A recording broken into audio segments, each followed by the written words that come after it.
Alrighty, guys, welcome back. Earlier, we were talking about how the Warriors lacked cohesion and identity, which doomed their season as they stumbled out of the playoff contention. And now we're going to be talking about the Bucks to be without a star for the start of the playoff, and we'll also be discussing Victor Wembanyama reflecting on a great rookie year in the NBA. But before we do that, I just wanted to remind you guys to like and follow the show.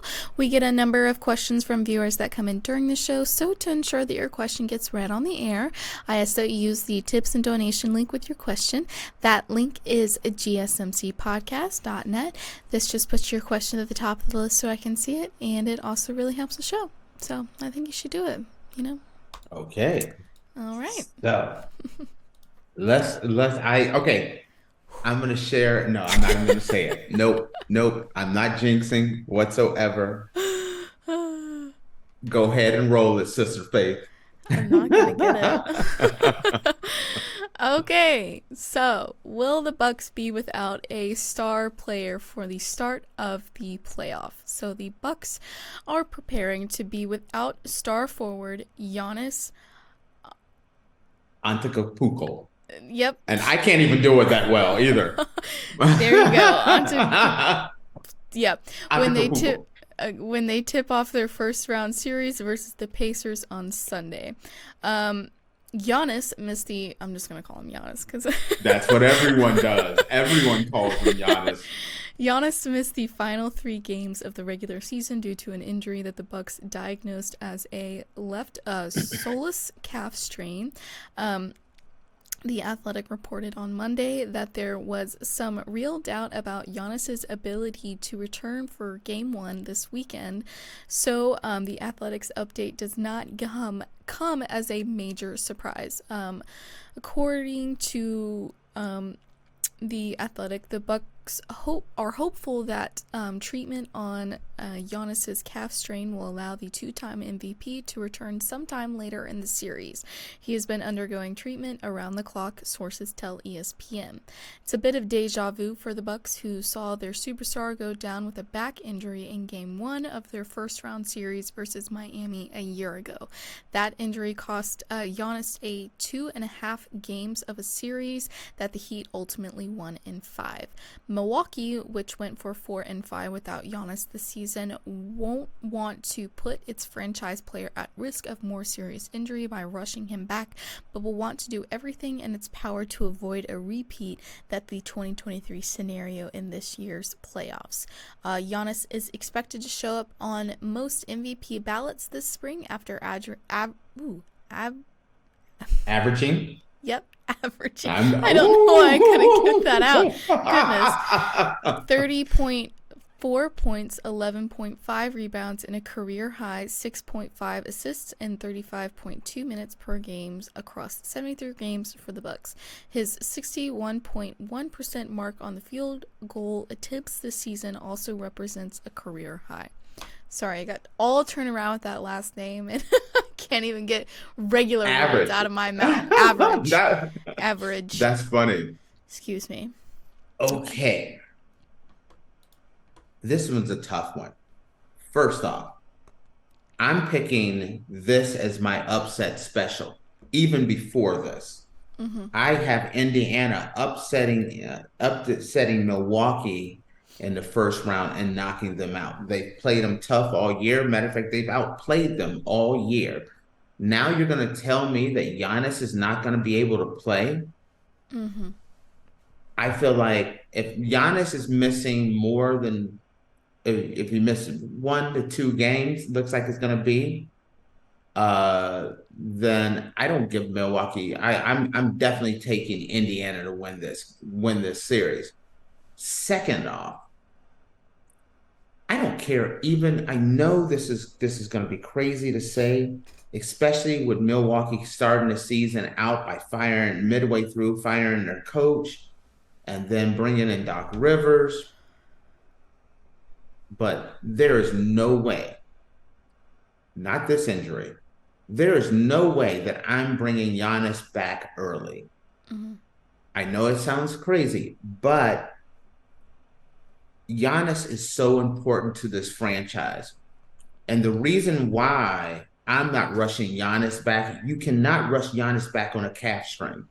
A calf strain, a lot of times, can turn into an Achilles injury. An Achilles injury can end your career.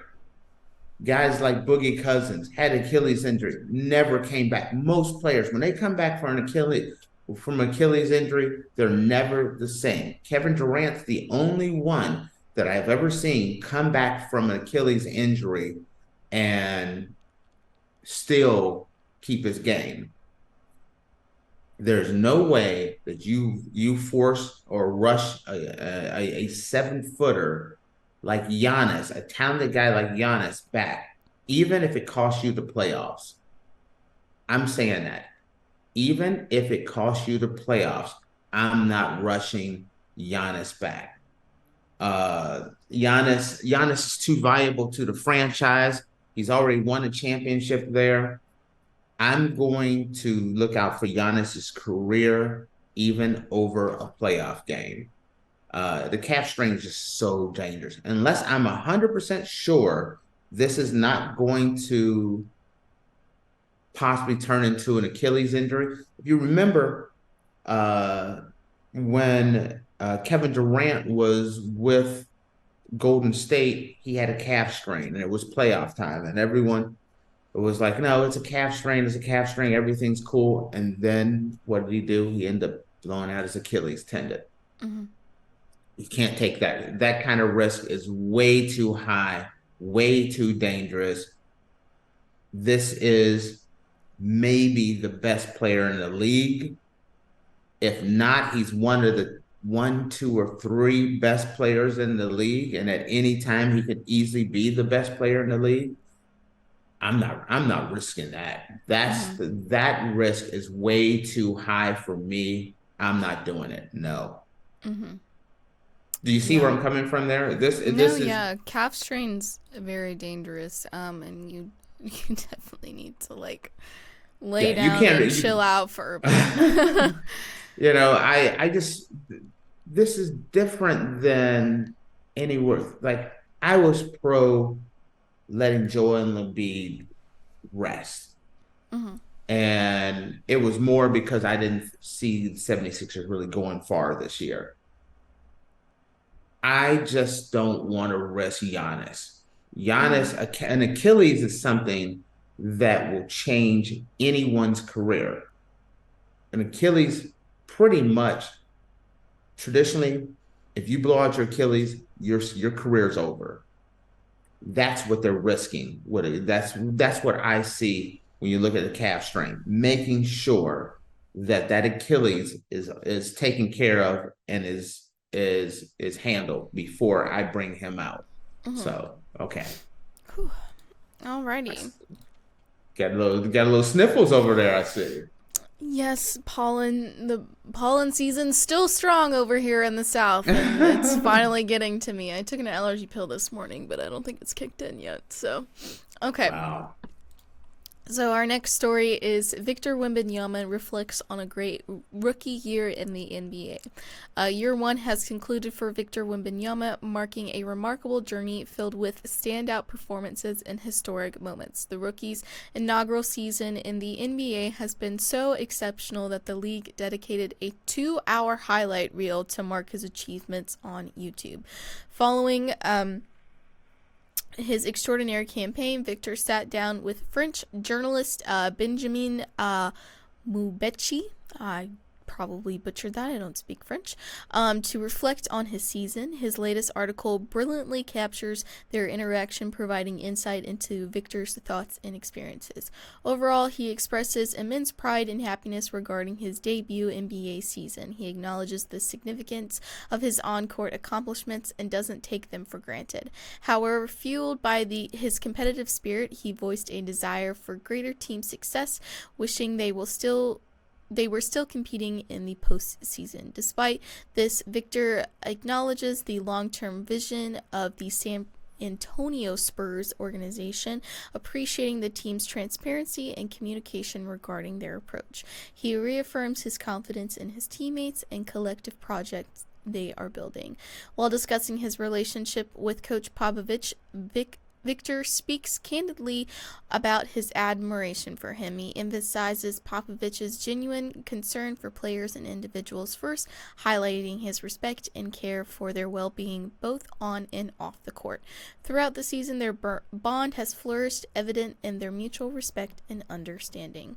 Finally, Victor outlines his plans for the immediate future, which include remaining in San Antonio for additional training and medical assessments, but soon after he eagerly anticipates returning home to France, not only for his family, but also for the culinary delights of Paris and participate in the 2024 Paris Olympics. Okay. First off, Wembanyama is everything and more of what the hype was real with him. If I had a vote right now, most people are going to take Rudy Gobert to be Defensive Player of the Year. Not me. Oh, no. I would give it to Victor Wembanyama. His first year as a rookie, I would make him Rookie of the Year. Not Rookie of the Year and Defensive Player of the Year. I would give him both awards. He has come out. I remember when his first game, and people were just roasting him. I mean, roasting him. He's a bust, this and that. And I'm like, this is just his first game playing. You know, he's adjusting to the NBA game. And he exceeded all expectations. His defensive play has already made him the best defensive player in the game. That's what I'm just going to say it flat out. I think he's the best defensive player in the game right now. His offense is only going to get better. You're looking at, in my opinion, the face of the NBA. It's going to be hard to make him the face of the NBA because he's not an American. But he's going to, in my opinion, he could easily become the best offensive player in the league, the best defensive player in the league, on a great organization that's really taking their time and building things and developing him the right way. Going to San Antonio, having Pop as your coach, you couldn't ask for a better situation. I love hearing about the fact that he plans on coming back, I mean, staying in San Antonio for a little bit to work on more on his game, on his health, and then he's going to be going back to Europe to get ready for the Olympics. The Olympics is only going to help him. He's going to be, playing again against more NBA type caliber players. That's going to help him even more. I could see next year. It's kind of crazy saying he's Rookie of the Year, and in my opinion, he's Defensive Player of the Year. And I'm saying that next year could be his breakout year. I feel like watching San Antonio, they need to get a point guard out there. A point guard, if San Antonio adds a point guard that can get Wembanyama the ball in certain spots where he needs to, so he doesn't have to work so much. Because Wembanyama, he's creating shots, he's shooting jumpers, threes, he's blocking shots. He does it all at a 7'4" frame is amazing. Health. That's the thing. That's the other thing I love hearing is that he's working with the organization. They're trying to make sure that his health is paramount, making sure he's doing the right things. There's no room for a mistake when you're 7'4" with that frail. His body's very skinny, very frail. So you have to be super careful with him. You don't want him to force putting weight on him, make it come natural. Ankle and foot injuries are the ones that you got to be careful. Most times you have to be super careful about back injuries. And so that's one of the reasons why I love the fact that he's in San Antonio. Also, that I love the fact coming from Europe, which is a much slower pace, more family environment, coming to the U.S. where it's like everything's out there. Going to San Antonio is a much slower pace city. I think like sending like a New York or Miami or somewhere like that would have been a little too much. And that's the only thing I feel like that can really slow him up is health and the trappings of the NBA life. Mm-hmm. You know, there's that the trappings of that NBA life can get you, and it's gotten a lot of players. You know, when you have mountains of money being thrown at you, lines of women chasing after you, you have the name, you have everything. There's a lot of things that can draw you away, and so far, it seems like his mind is very focused. He's a very grounded individual, and he's focusing on his game and his health, and I absolutely love it. Mm-hmm. That's the future. Like we were just talking about Zion and how great he's been this this playing game. But the future of basketball is Victor Wembanyama. Mm-hmm. So He is very. I was looking at pictures of him today when I was prepping for the show, and he is very. He's like string bean lanky and tall. yes, he is. And do you realize how tall 7'4" is? I've I never mean, stood next to someone who is 7'4", but I'm sure me standing next to him, you you know, come to his waist. I bet you probably come probably. to his waist. And that's not exaggerating Yeah. at all. I Yeah. mean, Mm-hmm. you look at some of the pictures and it's nuts looking at Mm-hmm. how tall he is. Yeah. But he's super young, he's athletic, his game is so polished. Mm-hmm. He's just even the San Antonio Spurs were not a good team. And he was fun to watch every game. Every time I saw him, it's just fun watching him, Mm-hmm. even on a team that wasn't good at all.